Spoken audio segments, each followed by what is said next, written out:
Goeiemôre, dis opnuut vir my 'n wonderlike voorreg om weer op hierdie Saterdagoggend met u te kan praat. Dis vandag 11 Oktober 2025 en ek wil graag die volgende opmerking maak. Spreek geen vuil woord nie. Jy sien, liewe mens, die Bybel is baie duidelik. Efesiërs 4:29 lees: laat daar geen vuil woord uit jou mond uitgaan nie, maar net 'n woord wat goed is vir die nodige stigting, sodat dit genade kan gee aan die wat dit hoor. Nou as ons kyk in die verklarende woordeboek, wat beteken die woordjie vuil woord? Dan staan daar in die verklarende woordeboek, vuil taal, dit is gemeen, onrein, oneerlik. Met ander woorde, ek en jy is nie veronderstel om iets negatiefs te sê nie, iets afbrekends te sê nie. Dis dit dat hierdie skrif vir ons baie duidelik sê, dat ons moet iets, dit wat ons praat, moet stigtend wees, dit moet opbouend wees, en nie afbrekend nie. Dit is dit wat Romeine 12:14 vir ons sê, seën en moenie vervloek nie.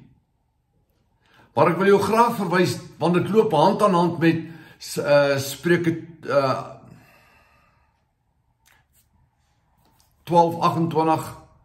18:21, ekskuus tog, Spreuke 18:21, wat sê, dood en lewe lê in die mag van die tong, en die een wat dit gebruik, sal die vrug daarvan eet. Nou, dink net 'n bietjie, hoe praat jy en ek? Hoe baie keer praat mense verkeerd? En ek praat eers met myself.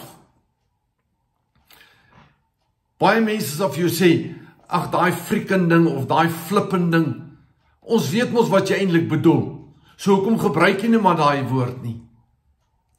Hoor net 'n bietjie hoe baie praat mense, hoe hulle negatiewe woorde gebruik om positiewe dinge te beskryf. Soos byvoorbeeld, sy is vreeslik mooi. Ek dog dan ek en jy is veronderstel om vrees te hê nie, want vrees is 'n sonde. Sy is ongelooflik mooi. Is jy en ek nie veronderstel om geloof te hê nie? Ja, dit is doodreg met my, as jy 10 uur by my kantoor kan wees. Doodreg.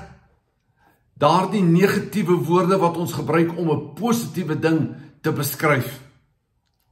Liewe mens, ons het so gewoond geraak om negatief te praat.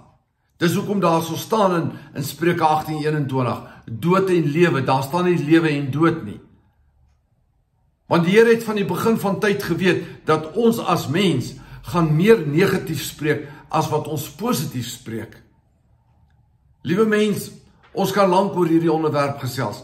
Die punt wat ek wil maak is net, ek en jy moet positief spreek, woorde spreek wat opbouend is, want as dit nie opbouend is nie, gaan jy en ek die vrug daarvan dra, die gevolge daarvan, van daardie negatiewe woorde, gaan na jou en na my toe kom, ons gaan die vrug daarvan pluk, sê Spreuke 18:21.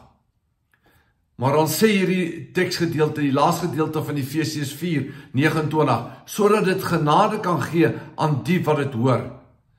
Dit moet soos iets soets op die ore val, as ek en jy tot mense spreek. Dat dit opbouend sal wees, dat dit stigtend sal wees, vir elkeen wat hoor. Nou weet ek, dis nie elke dag moontlik nie, en dis nie elke dag maklik nie. En ja, dat ons gereeld onbekeerde verlof vat, dit is so. Maar die feit van die saak is, ek en jy kan, liewe mens, en die Bybelse instruksie, die Bybelse riglyn daaromtrent, is baie, baie duidelik. Ek en jy moet praat tot stigting van ons medemens, sodat ek en jy die vrug daarvan kan pluk. Hoe kan ek en jy positiewe saad saai in die grond en verwag om 'n positiewe oes te erf, as ons heeltyd negatief praat, of vuil woorde praat? Dit kan ons net nie so werk nie, liewe mens. Ek en jy kan positief dink en positief spreek. Alles tot eer en verheerliking van ons koning se groot en heilige naam. Dit bly net jou en my persoonlike keuse. Baie dankie dat jy vandag na my geluister het. Shalom.